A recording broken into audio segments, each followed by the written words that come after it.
Assalamualaikum warahmatullahi wabarakatuh. Hai anak-anak hebat, gimana? Sudah siap belajar? Sebelumnya, kita awali dengan membaca basmalah bersama. Bismillahirrahmanirrahim. Pada materi pertama, kita akan pelajari Al-Quran dan Sunnah sebagai pedoman hidup. Materi ini ditujukan untuk kelas 7 di mata pelajaran Pendidikan Agama Islam dan Budi Pekerti dengan kurikulum Merdeka. Submateri yang akan kita pelajari pada pertemuan pertama adalah 1. Quran Surat An-Nisa ayat 59 dan Quran Surat An-Nahl ayat 64. 2. Kedudukan dan fungsi hadis terhadap Al-Quran. 3. Perilaku semangat untuk mendalami Al-Quran dan hadis. Sebelumnya ada pertanyaan nih, bagaimana menjadikan Al-Quran dan hadis sebagai pedoman hidup? Ayo dijawab bersama-sama. Untuk menjadikan Al-Quran hadis sebagai pedoman hidup adalah dengan memiliki kesadaran di dalam diri manusia, yaitu pada kesibukan kita di keseharian, luangkan waktu untuk belajar, meskipun belajar yang dilakukan itu sejenak atau sedikit. Allah Subhanahu wa Ta'ala berfirman dalam Quran Surat An-Nisa ayat 59. A'udzu billahi minasyaitonir rajim. Bismillahirrahmanirrahim.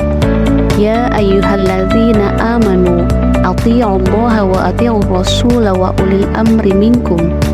Fa in tanaza'tum fi syai'in farudduhu ila Allahi war rasul in kuntum tu'minuna billahi wal yaumil akhir. Dzalika khairu wa ahsanu ta'wila. Artinya, hai orang-orang yang beriman, taatilah Allah dan taatilah Rasul-Nya dan ulil amri di antara kamu. Kemudian, jika kamu berlainan pendapat tentang sesuatu, maka kembalikanlah ia kepada Allah, yaitu Al-Quran dan Rasul Sunnah-Nya. Jika kamu benar-benar beriman kepada Allah dan hari kemudian, yang demikian itu lebih utama bagimu dan lebih baik akibatnya. Selanjutnya, dalam Quran Surat An-Nahl ayat 64 yang berbunyi, A'udzu billahi minasyaitonir rajim. Bismillahirrahmanirrahim. Wa ma anzalna 'alaikal kitaba illa litubayyana lahumul ladzi ikhtalafu fihi wa hudaw wa rahmatan liqaumin yu'minun. Artinya, dan kami tidak menurunkan kepadamu Alkitab Al-Quran ini, melainkan agar kamu dapat menjelaskan kepada mereka apa yang mereka perselisihkan itu, dan menjadi petunjuk dan rahmat bagi kaum yang beriman. Selanjutnya, kita akan mempelajari kandungan Quran Surat An-Nisa, surat keempat ayat 59, dan Quran Surat An-Nahl, surat ke-16, ayat 64.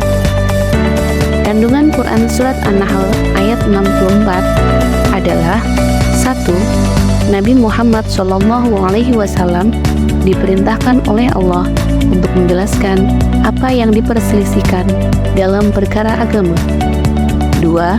Penjelasan ini akan menjadikan manusia dapat membedakan perkara yang benar dan salah. 3. Al-Quran menjadi tuntunan menuju jalan yang benar, juga menjadi rahmat atau kebaikan bagi semua orang.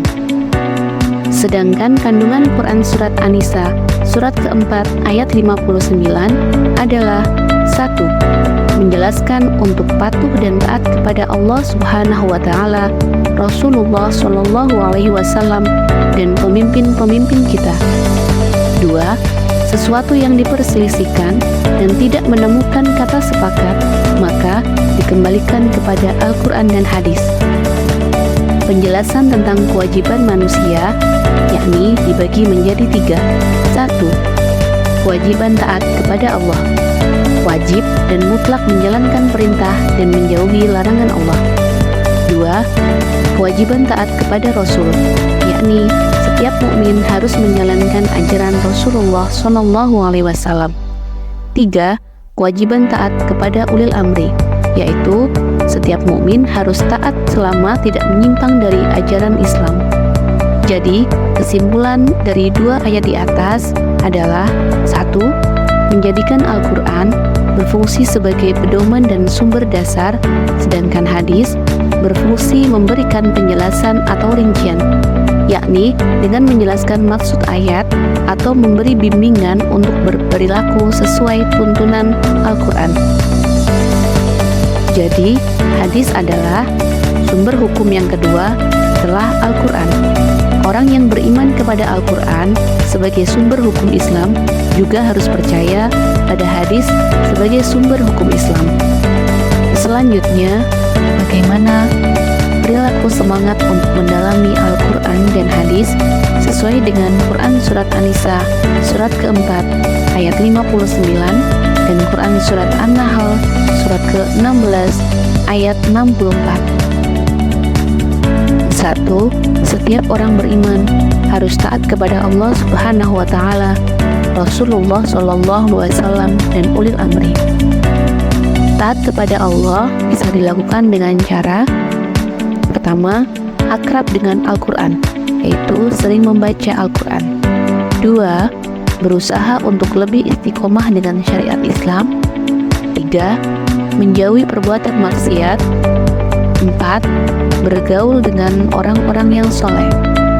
Sedangkan taat kepada Rasulullah SAW dengan cara: 1.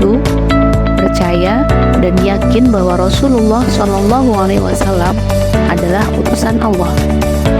2. Percaya dengan ajaran yang disampaikan para Rasul. 3. Mengamalkan dengan sepenuh hati ajaran-ajaran yang dibawa oleh para Rasul. 4.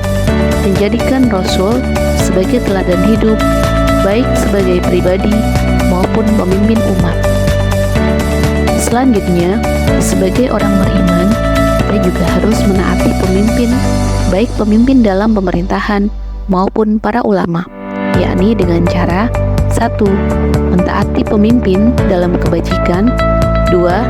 Hendaklah kita senantiasa mendoakan pemimpin kita. Perilaku semangat untuk mendalami Al-Quran dan hadis selanjutnya adalah: apabila terjadi perdebatan dalam masalah agama, agar kembali kepada Al-Quran dan hadis, yaitu menunjukkan ketaatan kepada Allah dan Rasul-Nya. Bab kewajiban orang-orang yang saling dengan menunjukkan ketaatan kepada Allah dan Rasul-Nya. Sebab kewajiban orang-orang yang saling berselisih adalah menyelesaikan masalah yang diperselisihkan dengan merujuk kepada kitab dan sunnah.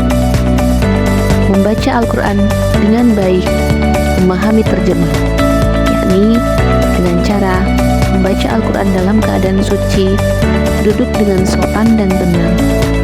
Dan yang kedua yaitu membacanya dengan tartil, yaitu dengan cara perlahan dan tidak terburu-buru agar dapat menghayati setiap ayat yang dibaca. Selanjutnya, membaca buku tafsir, membaca buku-buku yang berkenaan dengan hadis sebagai upaya untuk menginterpretasikan atau menjelaskan makna suatu naskah atau teks, khususnya naskah suci Al-Quran. Tafsir dilakukan dengan cara membaca, menganalisis, dan menafsirkan isi naskah sehingga memungkinkan pembaca untuk memahami pesan dan ajaran yang terkandung di dalamnya.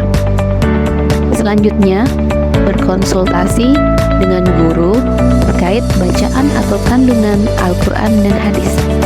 Hal ini berguna untuk mempersiapkan sejak dini agar siswa memahami, terampil, melaksanakan dan mengamalkan isi kandungan Al-Quran dan hadis melalui kegiatan pendidikan. Nah, demikian tadi penjelasan materi tentang Al-Quran dan Sunnah sebagai pedoman hidup. Semoga kita senantiasa bisa menjadikan Al-Quran dan hadis sebagai pedoman hidup kita. Sampai bertemu di materi selanjutnya. Terima kasih. Wassalamualaikum warahmatullahi wabarakatuh.